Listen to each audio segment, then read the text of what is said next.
Amigas e amigos, o forte pronunciamento do ministro do STF, o Celso de Mello, sobre o que representa o bolsonarismo tem fundamento, mas ele precisa também ser entendido num espectro maior. Antes de prosseguir, eu sou Oswaldo Bertolino, este é o Outro Lado da Notícia. Bem-vindas, bem-vindos ao Outro Lado da Notícia. Peço para você compartilhar este comentário, este canal, para você se inscrever, para você acionar aqui o famoso sininho, porque isso é importante na difusão, na propagação dos nossos pontos de vista. Nesse momento, mais do que nunca, eu sempre digo isso aqui, tenho repetido, existe claramente um processo de mudança na difusão dos comentários, das ideias que são divulgadas aqui no YouTube, na internet de uma maneira geral, mas essas plataformas que ficam sob controle de grandes grupos econômicos, interesses políticos, interesses ideológicos, sem dúvida alguma que a gente passa por um processo de seletividade e, consequentemente, de exclusão. Basta ver, por exemplo, essa questão da monetização que eu tenho falado aqui. O YouTube, todos os vídeos, quase todos os vídeos meus agora, ele está desmonetizando. Aí você tem que fazer o recurso.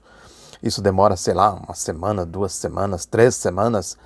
E aí vem a confirmação. Nenhum vídeo meu até hoje foi vetado, mas passa por esse processo de verificação. Vocês vejam que tem sim aí um acompanhamento do conteúdo, e isso depois é submetido às regras deles, etc, etc. E, consequentemente, isso também ocorre com a propagação. Quem é inscrito e não tem o aplicativo atualizado, quem não tem o sininho aqui acionado, sem dúvida alguma que acaba não recebendo esta propagação. Também há uma limitação. Alguns canais são deixados de lado, exatamente é a questão do interesse financeiro da plataforma, né? Quem dá lucro, quem não dá lucro, quem entra aí como os primeiros mais interessados para o público, essas coisas todas.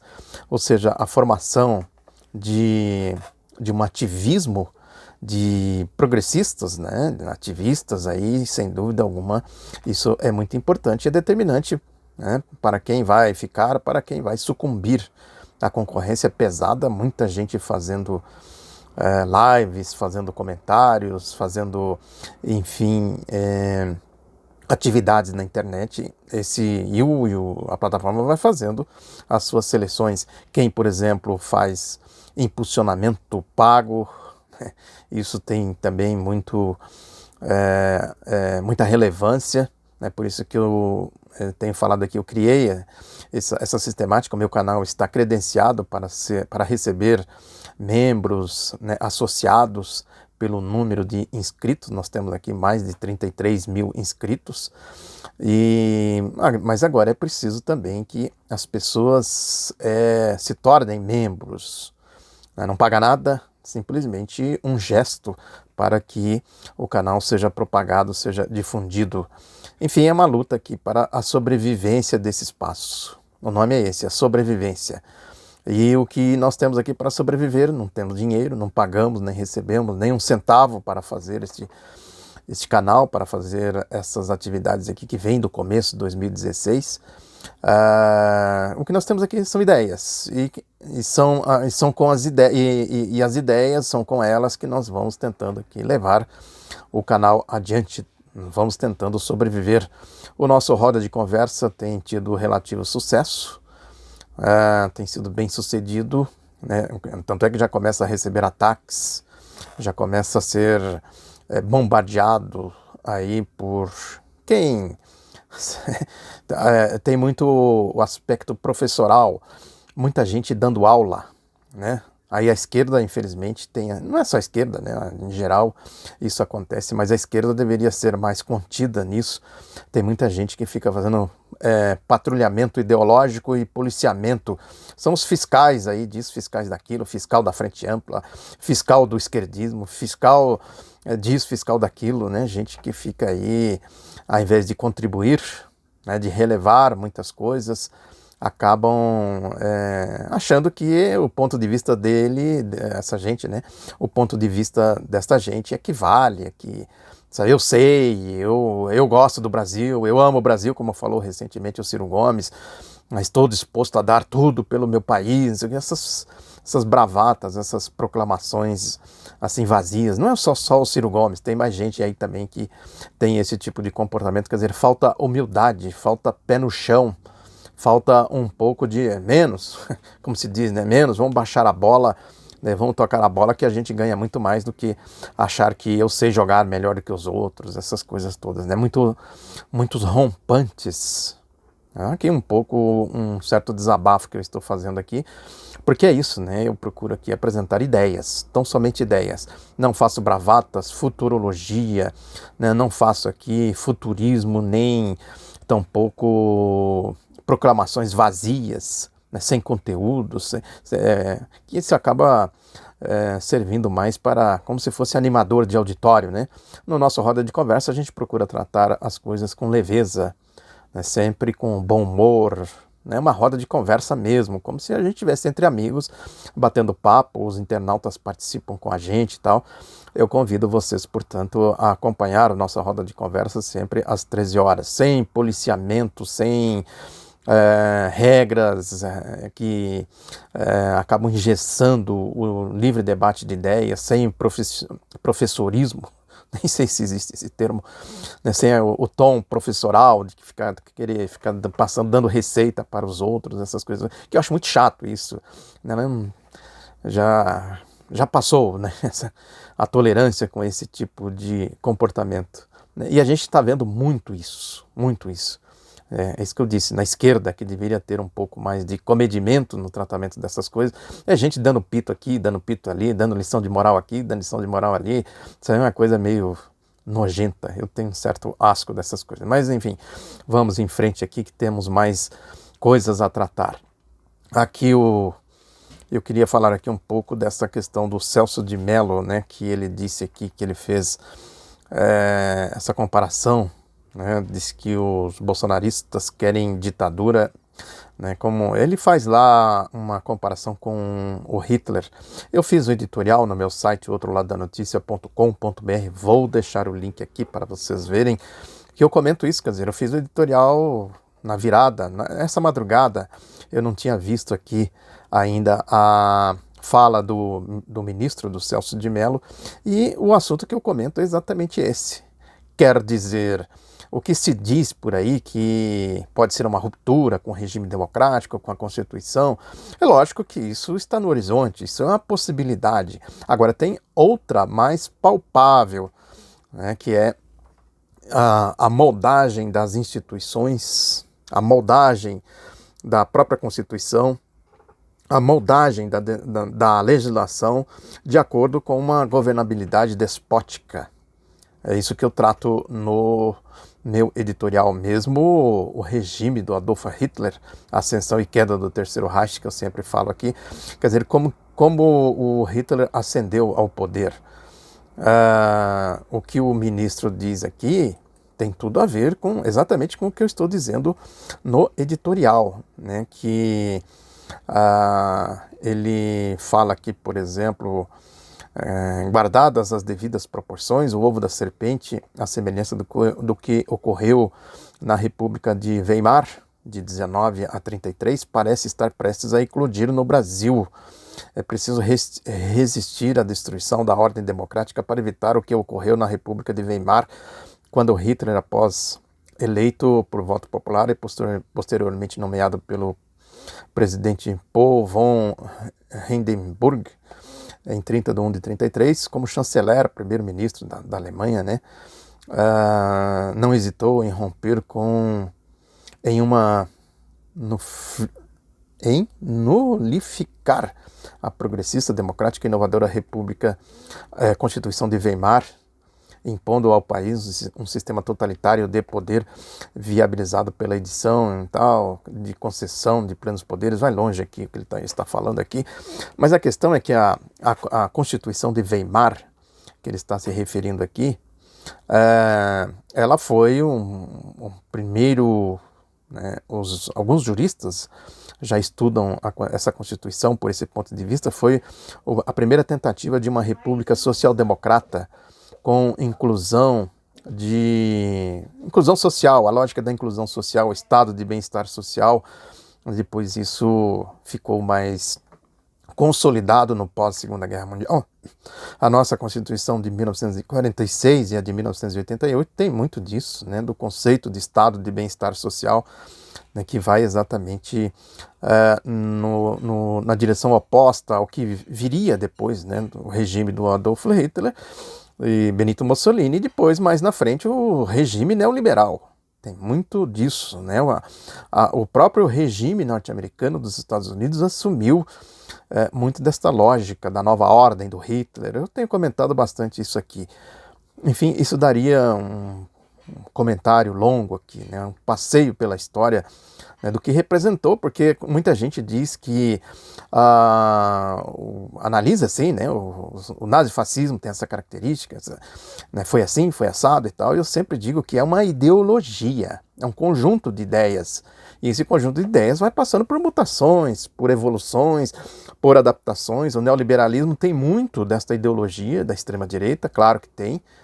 Eu também tenho artigos no meu site, o outroladonoticia.com.br, que eu trato disso, né? Tem muito disso no regime norte-americano, já na sua expansão pós-Segunda Guerra Mundial, o Plano Truman, que eu sempre digo aqui, que tem a ver com o golpe de 64 no Brasil e a cadeia de golpes militares aqui na região da América Latina, e outros golpes, tem a ver com a guerra no Vietnã, tem a ver com a guerra na Coreia, tem a ver com o que acontece no Oriente Médio, né? Tem a ver, enfim, com muitas outras coisas, com invasões, ocupações militares do regime norte-americano, tem tudo a ver com isso, né? A gente deve sempre, eu falo isso aqui reiteradamente, que a gente tem que puxar o fio da história para a gente entender o que está acontecendo agora, né? Por que tem esses regimes? Por que o Brasil está aí sob essa ameaça alegada pelo o Celso de Mello, né? Agora lembrada pelo Celso de Mello? O próprio regime norte-americano, eu falo no editorial, a tal da ameaça vermelha, a lei de sedição que eles criaram lá já no processo ali da Primeira Guerra Mundial, logo depois da Revolução Russa de 1917, como os imigrantes eram perseguidos, os anarquistas, né? Tem aí o caso de Sacco Vanzetti, tem, enfim, tem todo um processo, tem um livro aí da civilização brasileira que retrata bem, uma reportagem grande, que retrata bem o caso de Sacco e Vanzetti, o John Reed. Eu falei aqui já falei algumas vezes desse livro, Eu Vi um Mundo Novo Nascer, quer dizer, o nascimento ali de novas ideias, novos movimentos sociais, socialistas, anarquistas, marxistas, que surgiram ali na crise do capitalismo do começo do século XX. E tem tudo a ver com o que está acontecendo agora nos Estados Unidos. Passou aí pela Segunda Guerra Mundial, no processo da Segunda Guerra Mundial, houve campos de confinamento, quase campos de concentração nos Estados Unidos, com os nipo-americanos, que eles diziam, né? Os japoneses, de descendência japonesa, a guerra dos Estados Unidos com o Japão, o caso lá de Pearl Harbor, né? O famoso caso de que os Estados Unidos entraram na guerra por conta disso. Quer dizer, também no pós-Segunda Guerra Mundial, em 1947, com a deflagração do macartismo, o anticomunismo e tal, quer dizer, em nenhum desses episódios houve um rompimento com a Constituição, né? Não houve assim, a partir de agora nós vamos adotar aqui um regime assim, um regime assado. Isso foi feito tudo dentro da institucionalidade. O Hitler, evidentemente, que ele foi rompendo com essa institucionalidade aos poucos, mas ele seguiu o leito.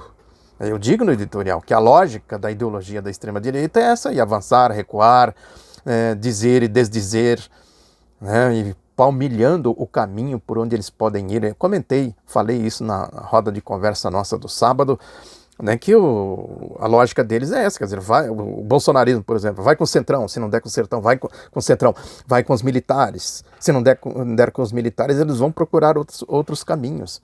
É esse que é o perigo, não é um rompimento, assim, a partir de amanhã não existe mais Constituição, não existe mais legalidade democrática, não é isso.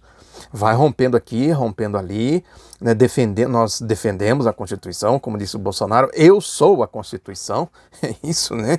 Quer dizer, ele é a Constituição porque as ideias dele, a ideologia dele, ele quer botar na Constituição. Esse artigo serve para isso, aquele artigo serve para outro, o famoso artigo 142 da chamada intervenção militar, por exemplo, que está sendo muito lembrado, defendido, inclusive por juristas de direita, quer dizer, as Forças Armadas atuando como árbitro para botar as coisas em ordem e tudo mais. Vejam bem como eles vão moldando as coisas. Nós vamos pegar um artigo da Constituição, fazer a nossa interpretação, e a partir dessa interpretação a gente faz a intervenção militar, e com a intervenção militar a gente vai moldando o arcabouço legal do país. Vai criando uma institucionalidade própria. Então, quando se diz aí essa questão de frente ampla, frente de salvação nacional, né, o próprio ex-ministro das Relações Exteriores do governo Lula, né, falou agora, um debate que ele fez aí com o Paulo Nogueira Batista Júnior, foi lá na TV 247, muito interessante, ele falou essa questão da frente de salvação nacional, quer dizer, uma frente que tenha, sobretudo, a meta de impedir isso. Agora, como é que se impede isso? Esse que é o ponto que está colocado aí. Evidentemente que enquanto o Bolsonaro for presidente da República, isso não tem como impedir, ele vai fazendo as coisas dele, a ideologia dele está na cabeça dele. Eu sou a Constituição, ele disse. Então, o que ele vai fazer? Ele vai procurar os seus caminhos. Vai tentar corromper o Centrão. Se não der certo, vai tentar corromper setores das Forças Armadas. E se não der certo, ele vai procurar outro caminho que ainda a gente não sabe qual, mas certamente ele vai procurar o submundo das redes sociais, as milícias, as armas que ele tanto fala aí, né? Tem várias possibilidades que estão postas aí para ele seguir em frente com o seu objetivo. E é evidente também, é que eu falo, né? O bolsonarismo ele não chegou, ele não foi eleito por seus méritos ou por a propagação das suas ideias, das suas metas, dos seus objetivos. Ele foi eleito escondido nas trapaças de aquele grupo criminoso, de corruptos, a chamada Operação Lava Jato, né? Sérgio Moro, enlameado de corrupção, Deltan Dallagnol também, Carlos Fernando Santos Lima, um bando, né, de corruptos ali. Ele se enfiou no meio daquilo lá com o Grupo Globo batendo bumbo, né, fazendo propaganda constante, lulopetismo, a corrupção, a Petrobras, aquelas coisas todas. O bolsonarismo se enfiou no meio dessa lama toda e se elegeu. E também afiançando o programa econômico do Paulo Guedes. Eu tenho comentado isso aqui, tenho explicado tintim, como se diz, tintim por tintim ou plim-plim por plim-plim. Aí, toda a trajetória que levou à eleição do bolsonarismo em 2018. Eu digo aqui, a crônica de tudo isso está aqui neste canal, por isso que é importante você ser membro do canal, porque você tem acesso a tudo isso e ajuda também a difundir, ajuda a fazer com que outras pessoas tenham acesso a esse arquivo que eu fiz aqui, essa crônica diária, quase diária que eu fiz aqui de tudo isso, de todos esses acontecimentos.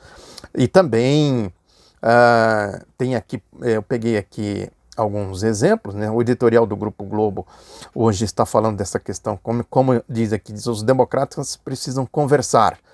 Forças políticas que têm suas diferenças, mas compartilham a defesa das liberdades, devem se reaproximar. Agora, como é que essas forças se reaproximariam? Tem a questão ideológica, a questão de classes, a questão filosófica. Aqui, por exemplo, o editorial diz o seguinte, olha, vamos pegar aqui as sutilezas das coisas. Diz aqui, os incidentes no percurso da renascida democracia continuaram, falando do pós-golpe, pós-ditadura militar. Fernando Collor de Mello sucumbiu ao impeachment em uma crise acompanhada com adequada distância pelos militares. Nem a perspectiva da subida do PT pela rampa do Planalto causou temores. Transcorreram sem sustos 13 anos com a esquerda no executivo, vencendo-se ainda mais um impeachment de Dilma Rousseff. Eles conspiraram durante todos esses 13 anos. Quer dizer, por que a perspectiva de subida do PT pela rampa do Planalto causaria temores? Quais temores? Quem temeria a subida do PT, a rampa... Não é PT, né? A esquerda, o lulopetismo, como eles dizem. Essa que é a questão toda, né? É sempre importante isso. Fala-se, por exemplo, da Frente Ampla, né, que também tem aí os fiscais da Frente Ampla, né? Os estreitos. É uma frente ampla, muitas vezes com manifestações de estreiteza. Isso não pode, isso também não pode, tal, tal, tal. Eu sou amplo, vocês não são amplos. E aí vai excluindo, excluindo, excluindo. Tem muito disso por aí, sim. E aí diz aqui que, enfim, é preciso... outra manifestação aqui também desse tipo de vigarices, né? Os cuidados que é preciso ter nessa questão da Frente Ampla. Unir, sim, mas sem fechar os olhos para a realidade concreta, que diz aqui: a mais grave crise política exige mais. Bolsonaro, quem diria, usa o método chavista de cooptar militares, alguns da ativa, para comprometê-los com seu projeto de poder. Pois é, aí é que está a questão, acabei de dizer aqui, quer dizer, ele vai moldando as instituições, vai criando a sua governabilidade despótica por esse caminho, né, fazendo as cooptações, corrupção. Se não der com o Centrão, vai com os militares. Se não der nem com o Centrão nem com os militares, vai por outro caminho, ou une Centrão com militares, com outro caminho e tal, com as milícias aí do submundo dos esgotos. Aliás, sempre usei esse termo aqui, os esgotos nauseabundos, aí, os antagonistas da vida, as milícias aí, chamada agora de gabinete do ódio. Eu sempre falei disso aqui, e recentemente o Globo usou esse termo, os esgotos. Não foi esgoto não, ele usou foi os porões. Eu sempre falei aqui dos porões nauseabundos, de onde veio o bolsonarismo, que isso aí tudo circula dentro dos porões do bolsonarismo antagonista, as redes sociais aí do bolsonarismo e tudo mais, e o Globo usou esse termo num dos seus editoriais recentes. A Miriam Leitão também fala disso, né, que ela vai pegar aqui, a Miriam Leitão e o Merval Pereira, sempre digo que são porta-vozes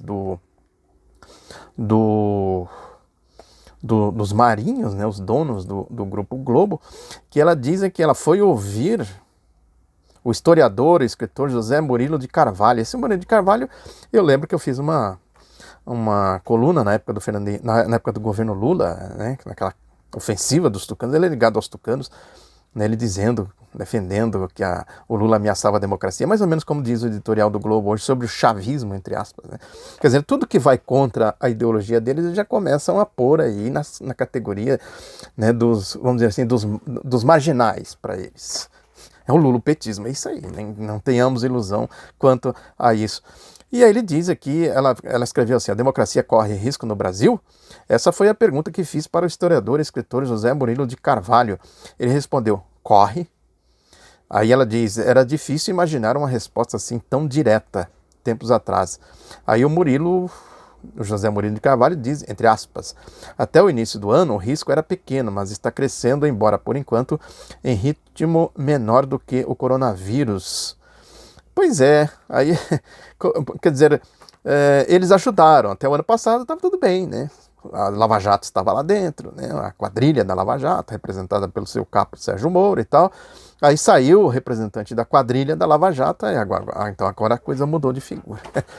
É isso que eu digo, né? As sutilezas, as coisas que estão por trás das coisas. Quer dizer, se não tirar o Bolsonaro de lá, em primeiro lugar é isso. E como é que se tira o Bolsonaro de lá? Só por um impeachment, ou sei lá, ele vai renunciar? Não consigo imaginar isso. Um processo de impeachment é possível. Uma CPI também é possível. Seriam os caminhos. Agora isso envolve outras coisas. A frente ampla, quando se diz de frente ampla, né, numa CPI, por exemplo, como atuaria a frente ampla? Teria que, inevitavelmente, isso chegaria na quadrilha Lava Jato. Inevitavelmente chegaria naqueles bandoleiros lá.